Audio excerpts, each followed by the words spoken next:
switch to those couple this weekend. Well, I think I got some stuff out of here, Jack. Well, thank you. I appreciate it. Oh, sure. This is about RACES. If you don't know what it is, it's Radio Amateur Civil Emergency Service. And for the people that don't know me, I'm originally from Macomb. I live in Flowood now. I worked for the Illinois Central Railroad for 34 years. I was in the military for 8 years. I was in law enforcement for 11 years. I've done a whole lot of stuff. And I've been a radio operator of one form or another since I was 18 years old. Wow. So radios don't scare me. Well, thank you. I appreciate it. He lived in Macomb for a long time. Wound up switch engine operator down there in Jackson. Yeah. I got his watch. That's a keepsake. I was appointed last year to the RACES officer for the state of Mississippi. They gave me a piece of paper from the MEMA director that says, okay, you're it. And I'm looking at them and I'm like, well, what's my job duties? They said, you're the RACES officer. Yeah, but what am I supposed to do? You're the RACES officer. So we're figuring it out as we go. I did a good bit of research, and I figured out, why have I got a blank? Okay, here's my bona fides. There's the letter that appointed me last year to the position of Radio Amateur Civil Emergency Service at RACES officer for the state of Mississippi, and it gives the legal stuff in there. This says the RACES officer for the state serves as a liaison between the state RACES organization and the operations branch chief and assists in the development of RACES organization, recruiting members, and keeping the operations branch informed of all RACES activities. I have to do some more work with MEMA because that's who I report to is MEMA. I have a gentleman there, Scott Davis, he's a ham operator. He's very good. He's been very good to me. A lot of help. We talked them into upgrading the radio station at MEMA with some better equipment. They had an old Tentec HF rig that was probably a great rig, but it's no longer made, and I don't know if you can get parts for it. So we talked them into upgrading, and we got a Yaesu FTDX10 in there, which I'm very familiar with. I own one, and several of our operators own them. Plus, we have one at the Rankin County EOC. So great radios.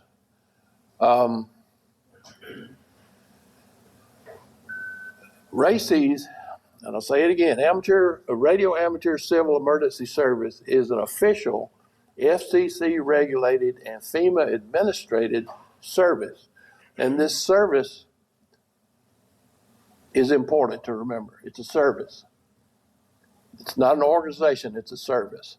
So FEMA administers it. And going down the chain of command, MEMA administers it here. And then we go out to the operators.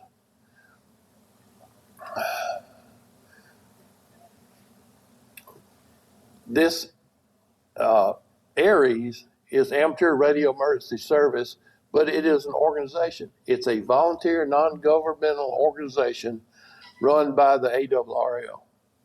So that's the difference in the two. One is an organization that has a hierarchy, you have leadership and all this kind of stuff. RACES is kind of not.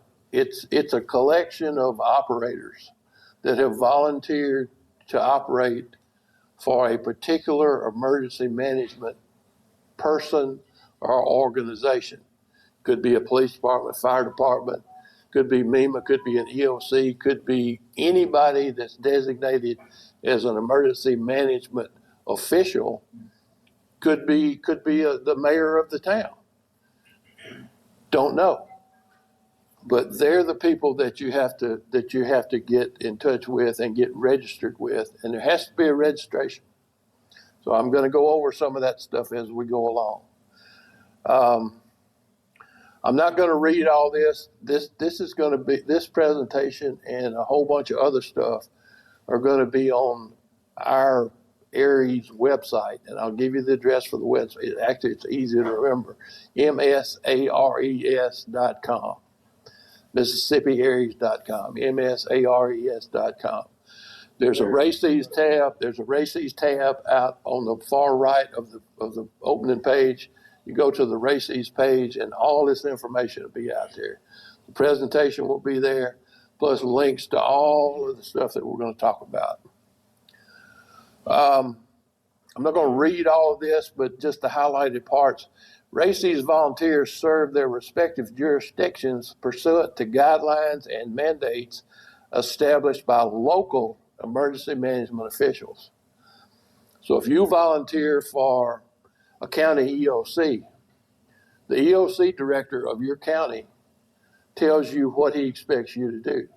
He will also tell you what kind of training you need. Now, we recommend certain parts of training, just like Aries, and a lot of it overlaps.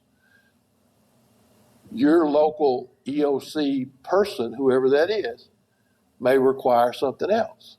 Don't know, because it's all up to them. They're the ones that will be able to instruct you.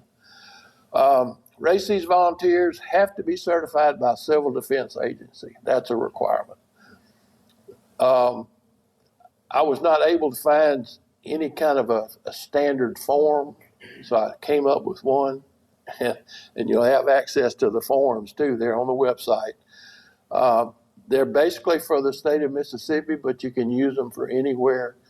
It's actually 3 pages worth. It gives your contact information, a little bit about your training, and then you sign it, and you will deliver it by whatever means. If you're a member of an Aries organization, it's probably easiest to let your EC coordinate with whoever the emergency management person is. Otherwise, you can take it yourself to whoever you want to volunteer with and explain to them what it is and say, I'd like to register, and let them sign off on it. Jess. Well, I gave mine to you. So Yeah. who am I registered with? Rankin County. This means I have. Yes. Well, I mean, we have people in our little area. Our club and our racing organization covers basically right now 5 counties.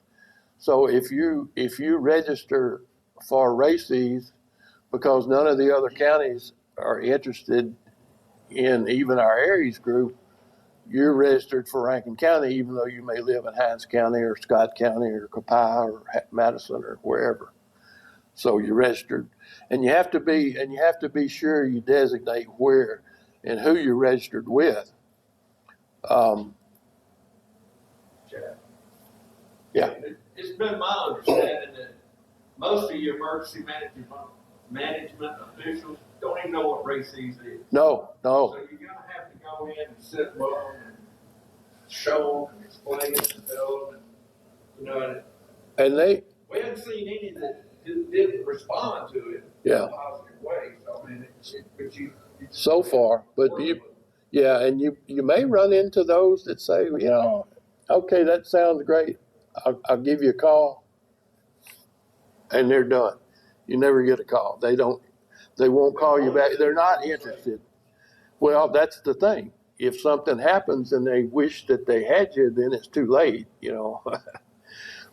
And the way I look at races is there's a kind of a hierarchy in emergency communications plans.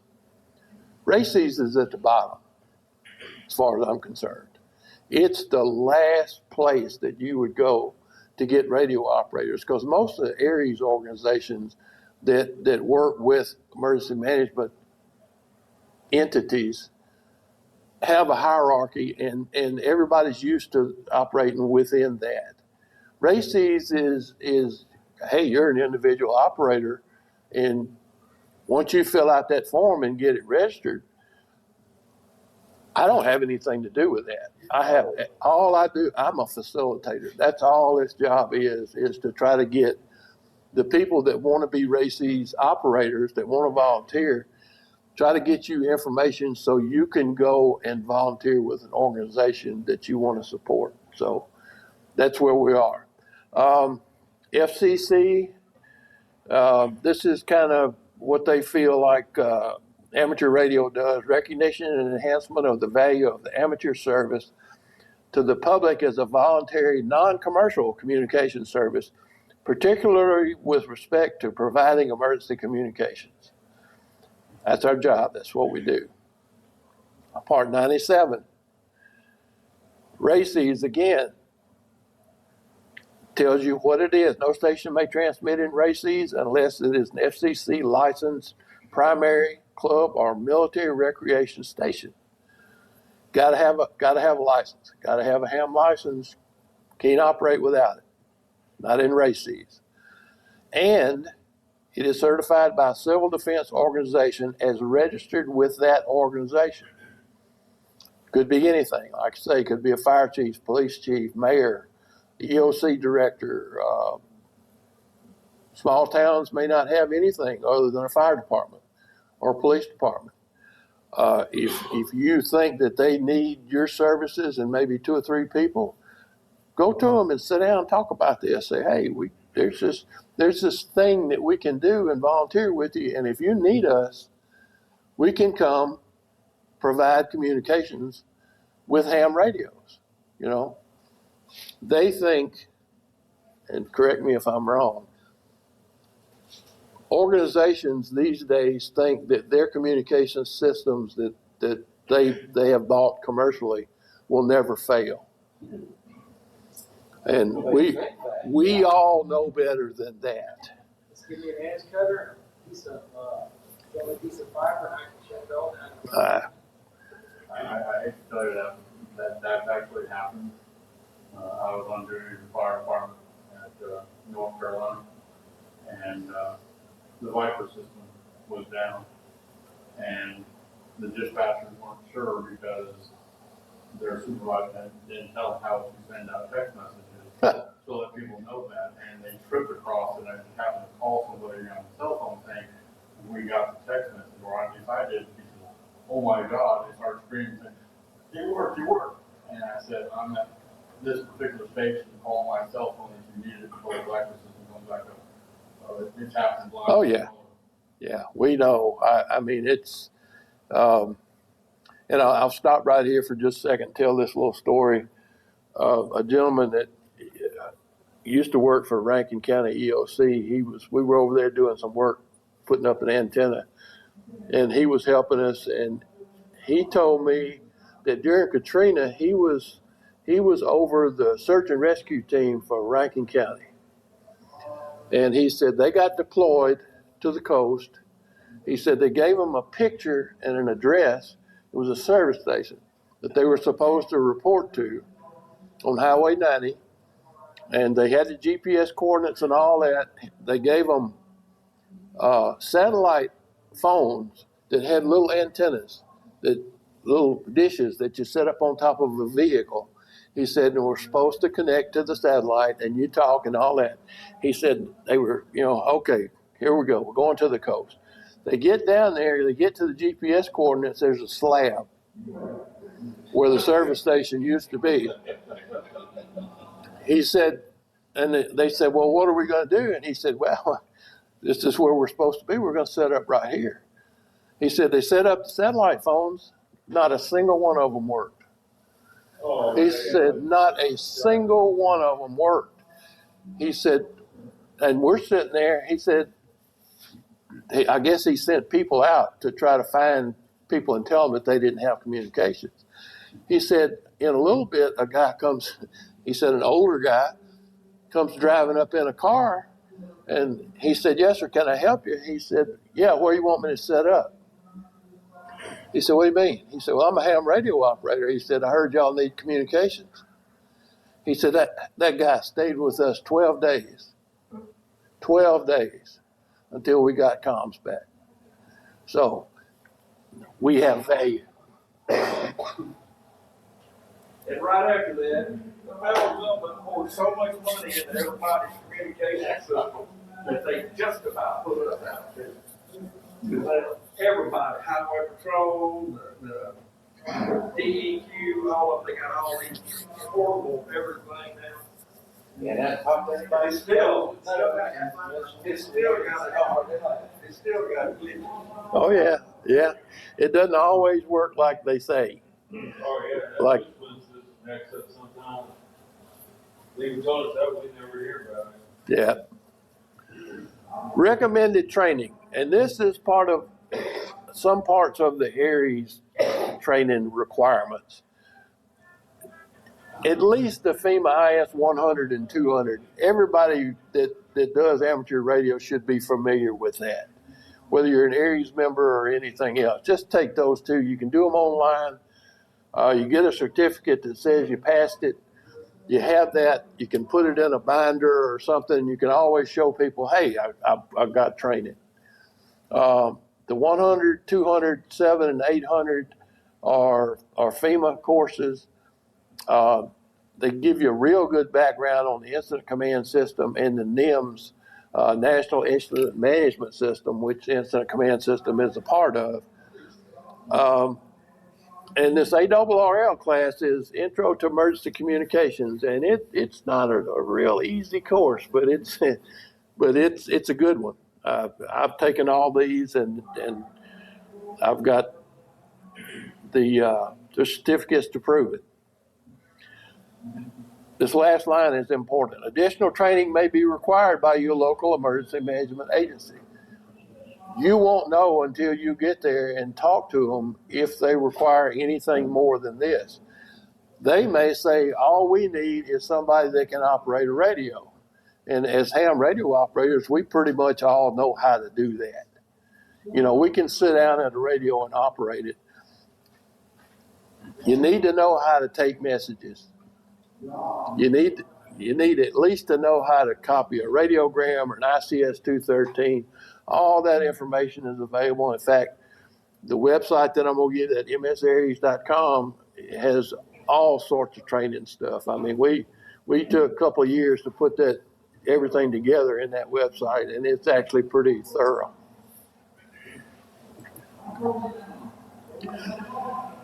The ways you can get better at ham radio. If your area has weekly training nets, whether it's a club or whatever, or Aries group, check in, follow the procedures. Our Aries net once a week. The net control operator passes a piece of traffic. That's part of his duty every week.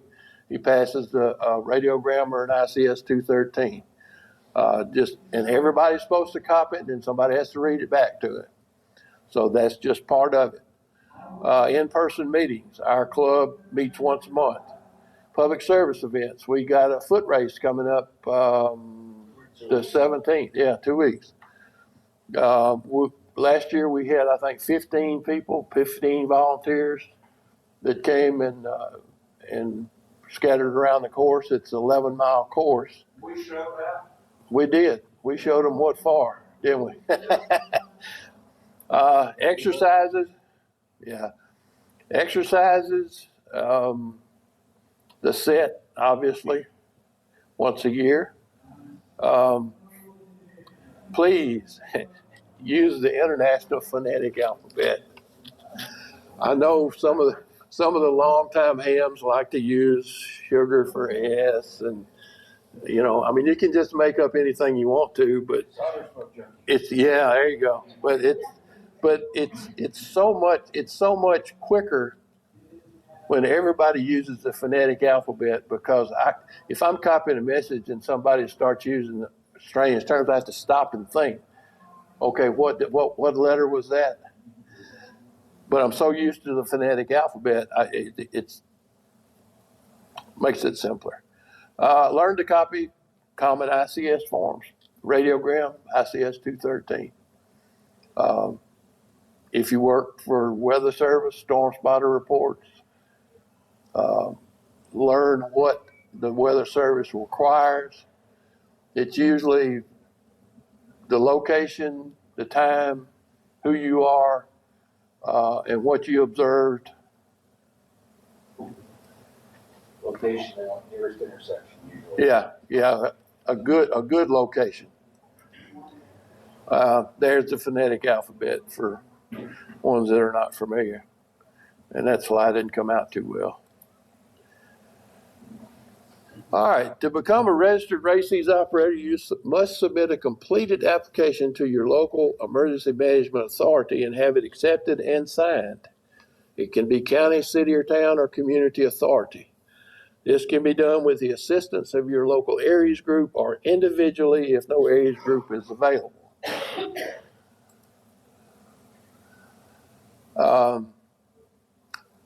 And this is my thought, being the state races officer. If you're an areas EC for an county, I consider you to be the races officer for that county, just automatically. Because who else is there going to be? Nobody. You know, so I'm going to point the finger at somebody. So if you're an EC for that county, and I sent out an email here a couple months ago to all, a list of ECs that Robert sent to me, which he said was not complete. So hopefully he's got a completed one now. Kind of giving you information about if you're interested in getting races folks registered with whatever agency you serve, I can help you do that. The only thing that I require back is information, their name, call sign, contact information, and whatever agency that they're registered with. Because all I do is keep a list, and it's private, it's not public anywhere. I keep that in case MEMA asks me how many operators we have registered in the state of Mississippi. I can say, okay, here's the list. You know, I think right now we have 50-ish. DeSoto County, for the most part, every person in the areas group is also registered with races. And I was surprised at that.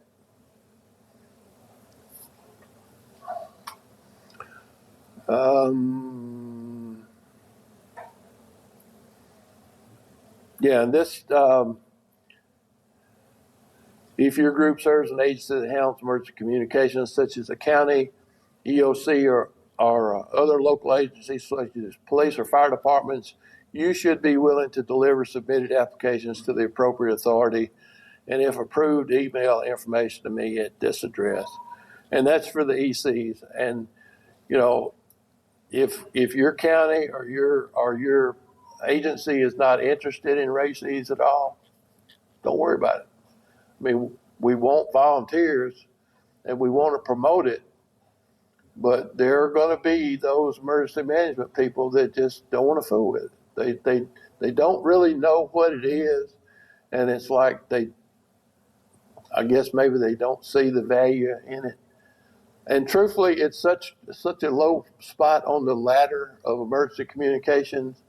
I can understand the reasoning behind that, but the way I look at it, it's better to have it and never need it.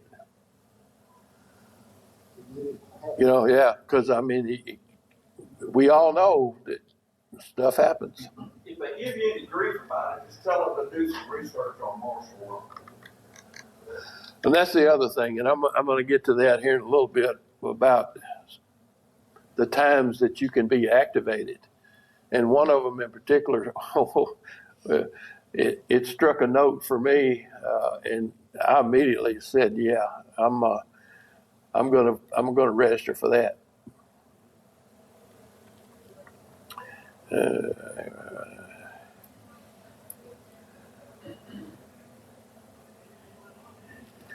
All right, this is important too. Once you successfully register as a races operator with your local agency, you are bound to them as a radio operator. So you register with them, unless you're an Aries group that also serves them. because they'll activate areas before race season is activated anyway, unless it's wartime. And there's a big if there. So Aries, races. But you're still, once you register with them, if they call you and say, hey, the emergency management person calls you and says, hey, I need 3 or 4 radio operators. We're having trouble with comms. Can you guys come help us out? You're bound to go when they call. Races is a service, and as such, administered by FEMA, but controlled by the local emergency communications agency you registered with. They may require additional training depending on their needs.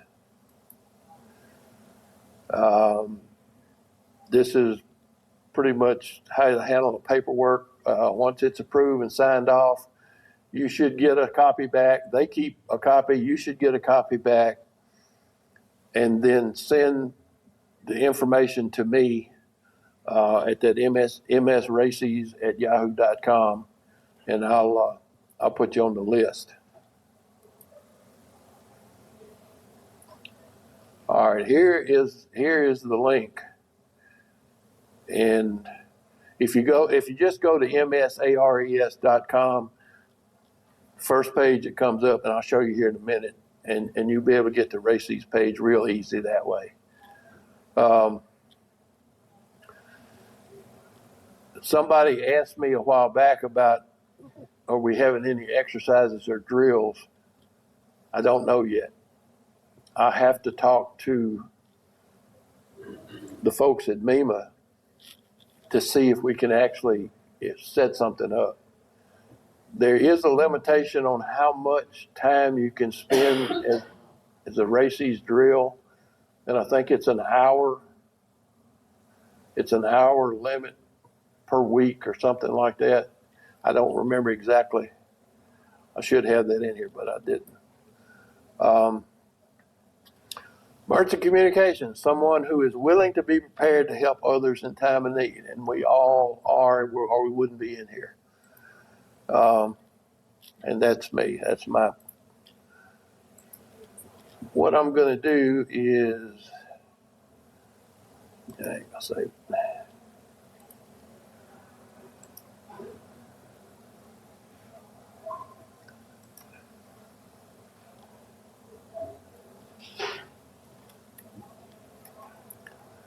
wish I could type on one of these.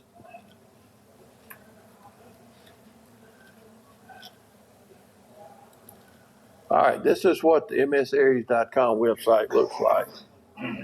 And you're welcome to use anything that's on the website, anything that's on any of the pages. The races page out here on the very far right gives you a lot of the stuff that I've already talked about right here, as well as links to NIMS resources, the FEMA study programs where you can do. The ICS 100 and 200 are available online. 300 used to be, but it's not anymore. I think you have to, Steve, correct me if I'm wrong, you have to take it in person. Take it in person and on the MEMA website. Yeah. Get ready for them. You can see where they're teaching it. Yeah. Yeah, you'll have. 400 are in person. Yeah. I took 300 online, I think, when I passed it several years ago. So.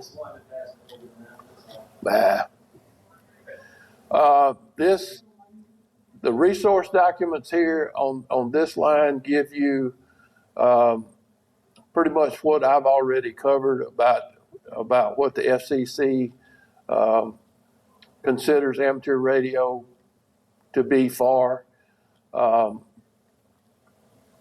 This authorized frequencies, and this I think this is a better document right here. This FEMA guide. There's actually, and this is a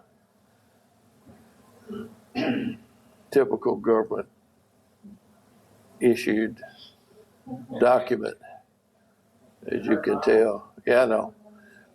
To me, this is the important part right here, and this is not a new document, but here are the frequencies that are wartime emergency stations. The frequencies listed below are available to stations transmitting communications on races or a shared basis with the amateur service. And all the races frequency, and there's no races frequency, it's amateur frequencies that races uses. So it's all in the ham band. In the event of an emergency that necessitates the invoking of the president's war emergency powers. And we know that's subject to happen just any minute. You know, you just don't know. I won't get into the politics because I have my own thoughts about that.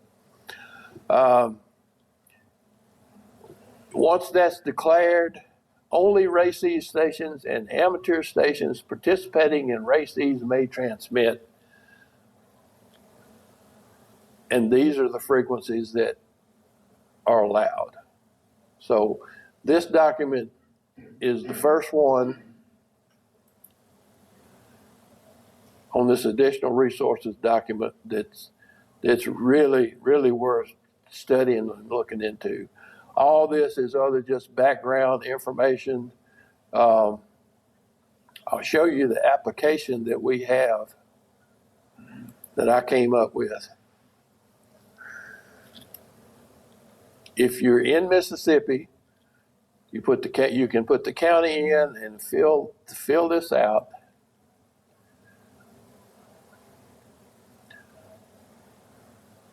If you have not, now this, to me, this is incident command system stuff. It's a good idea to have, like I say, the 100 and 200 for sure. 300 and 400, not necessarily. 7 and 8, probably. 100 and 200 for sure. Any of this stuff that's listed under Homeland Security, to be a radio operator, because that's what we're going to do. We're going to be radio operators. I don't understand why some of this stuff applies. I can't justify it in my mind.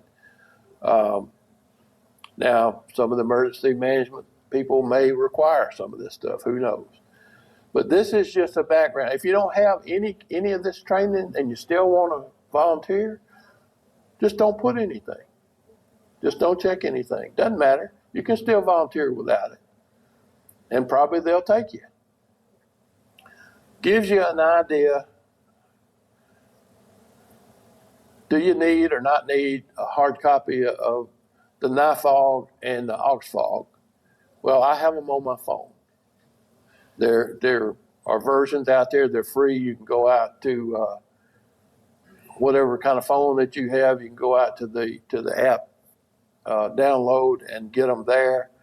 And it's just basic information about. This one is National Interoperability Field Operations Guide and Auxiliary Communications. Typical government documents, way too long. But they are informative.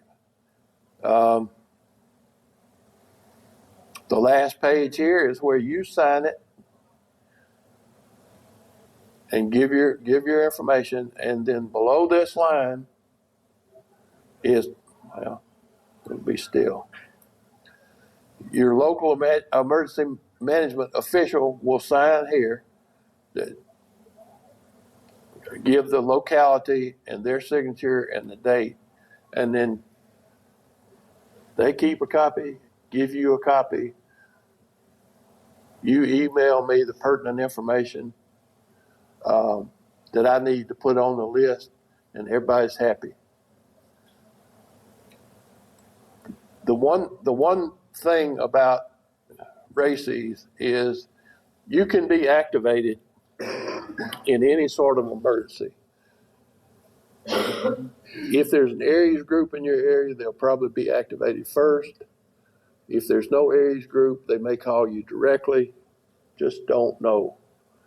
Because once you register with them, you're entirely at their beck and call. So you will be responsible to respond when they call. If we come to a wartime situation and the president declares a wartime emergency, amateur radio will be shut down. It was not shut down in Vietnam. It was not shut down in Korea. It was shut down in World War II. It will almost certainly be shut down if for some reason we went to war with, and I'll pull a name out of the air, Iran. If we went to war with them and the president says we've declared war, amateur radio is closed. Can they stop you from transmitting? No, probably not. I mean, the government may have the technology to jam every band. I don't know, but then races couldn't operate. But races is allowed to operate on those frequencies during wartime, but only under the direction of the emergency management people. So you'll be limited.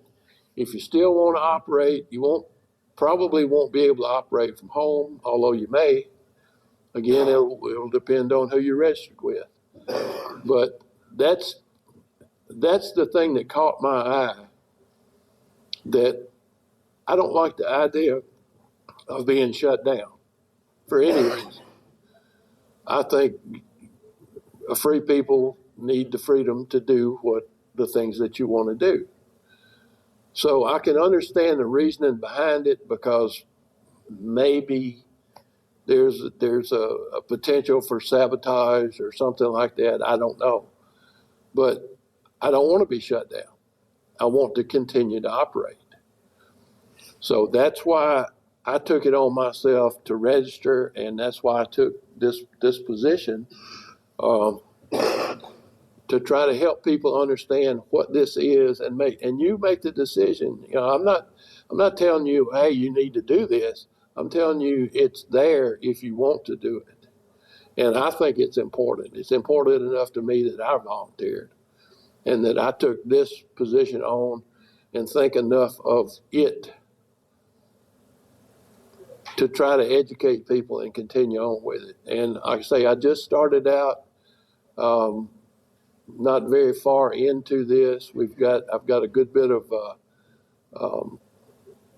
return so far on the things that I've done. I need to interface with MEMA a little bit deeper and get some information from them, maybe set up some drills or exercises for us to do at least one a year to just see what we've got.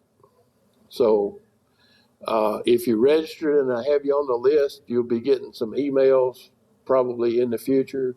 If you're an EC, I guarantee you're going to get an email from me asking you again to see if your people are interested in doing this and get you registered. Questions? Got to be some.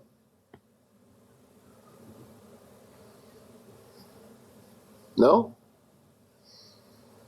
All right. Go to this website, msares.com, and everything that we talked about is plus more is on here, plus the forms. Don't have to use these forms. You can use, if you want to make up a form or you have another form, use that. Doesn't matter. It's just you need to get, if you're interested in it, and if you have an emergency management agency where you are, get with them. If they want to talk to me, let me know. If it's where I can, I'll travel to them and we'll sit down and talk about it. I'll tell them what I know and what I think, and then we'll go from there.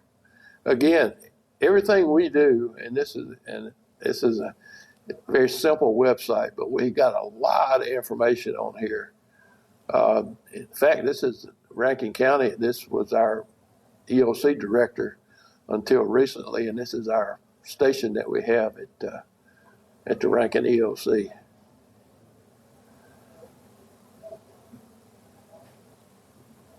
They have really, really been good to us.